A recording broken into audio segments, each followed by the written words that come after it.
क्या आपने सोचा है कि किसी भी रिलेशनशिप की शुरुआत इतनी अच्छी कैसे होती है और फिर ऐसा क्या हो जाता है कि धीरे धीरे पार्टनर एक दूसरे से बोर होने लगते हैं। अगर नहीं तो आज मैं आपको ना इसी बारे में बताने जा रही हूँ। नमस्कार दोस्तों, आपका फिर से स्वागत है मैग्नेट ऑफ लव में।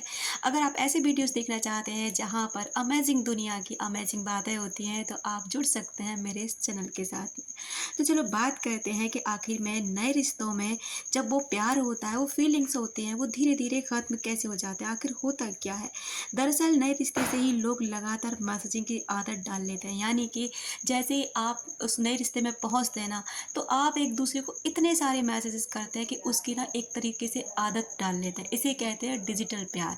यानी कि आपको उस व्यक्ति से प्यार हो या ना हो, लेकिन आपको आदत हो चुकी है उस टेक्स्ट की, जो आपको एक टाइम पे एक डोज़ की तरह मिलता है। जैसे आप कोई भी किसी भी एडिक्शन, किसी भी चीज़ के शिकार हो जाते हैं, किसी भी आदत डाल लेते हैं, तो आपको वो चीज़ चाहिए ही चाहिए। ठीक उसी तरह ना आपको मैसेजिंग की आदत हो जाती है कि उस इंसान का मैसेज इस टाइम पर आता था और इस टाइम से थोड़ा-सा भी वो बंदा लेट हो गया, तो आपको होने लग जाती फिर इस चीज़ से दिक्कत।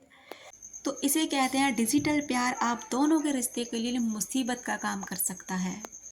पार्टनर को मैसेज करने पर अगर तुरंत जवाब नहीं मिलता है तो अक्सर कई लोग ना बेचैन उठते हैं, परेशान हो जाते हैं और अपने दिमाग में ना ऐसी ओवर थिंकिंग करने लग जाते हैं कि पता नहीं क्या हो गया। अगर आपका पार्टनर भी आपके साथ मैसेज का रिप्लाई करने में थोड़ा सा भी समय ले लेता है तो इसका मतलब ये बिल्कुल भी नहीं है कि उसे आपकी परवाह नहीं या फिर आपसे उसे प्यार नहीं है।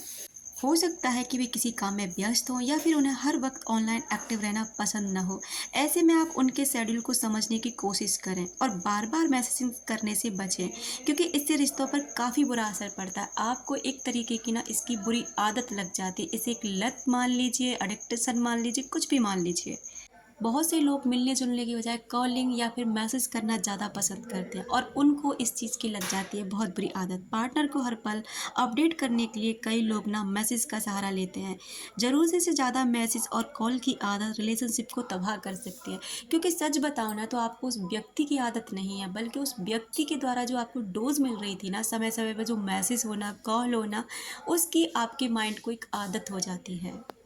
आपको हर रिश्ते में ना संतुलन बनाकर रखना ज़रूरी होता है। हर इंसान की एक प्राइवेट लाइफ होती है। हर इंसान की ना अपने लिए एक जगह होती है, उसके परिवार के लिए, उसके और भी दोस्त हैं। इसका मतलब अगर आप उसकी ज़िंदगी में पहुंच चुके हैं, तो इसका मतलब ये बिल्कुल भी नहीं है कि अब आप ही सब कुछ हो। उसकी लाइफ में उसके माँ-बाप भी हैं, उसके बहन-भाई हैं, रिश्तेदार भी हैं और उसके दोस्त भी हैं और उसकी अलग दुनिया भी है जहाँ पर वो कुछ करना चाहता है, सक्सेस होना चाहता है। तो इसका मतलब बिल्कुल भी नहीं कि 24 घंटे ना सामने वाला आपके लिए अवेलेबल है।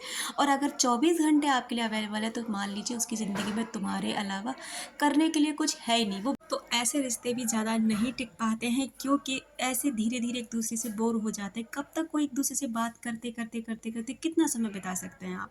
ऐसा करने से भी आप दोनों में दूरियां बढ़ने लग जाती हैं। जब हम अपने साथी को बार-बार मैसेज करते रहते हैं, तो ऐसा लगता है कि हम उससे कहते हैं तुम मुझे हर समय जवाब दो और मेरी हर बात मानो। यकीन मानिए यह उन पर प्रेशर डालने जैसा होता है। हर इंसान को अपनी ज़िंदगी में कुछ समय अकेले रहने की और अपनी मनमर्जी करने की ज़रूरत होती है। जब हम उन्हें बार-बार मैसेज करते रहते हैं, तो हम उनकी इस ज़रूरत को समझ नहीं पाते हैं। इससे वे परेशान हो सकते हैं और एक दूसरे से दूर होने लग जाते हैं, क्योंकि उन्हें लगता है कि प्रेशर है उनके ऊपर, उनकी निजी लाइफ खराब हो रही है।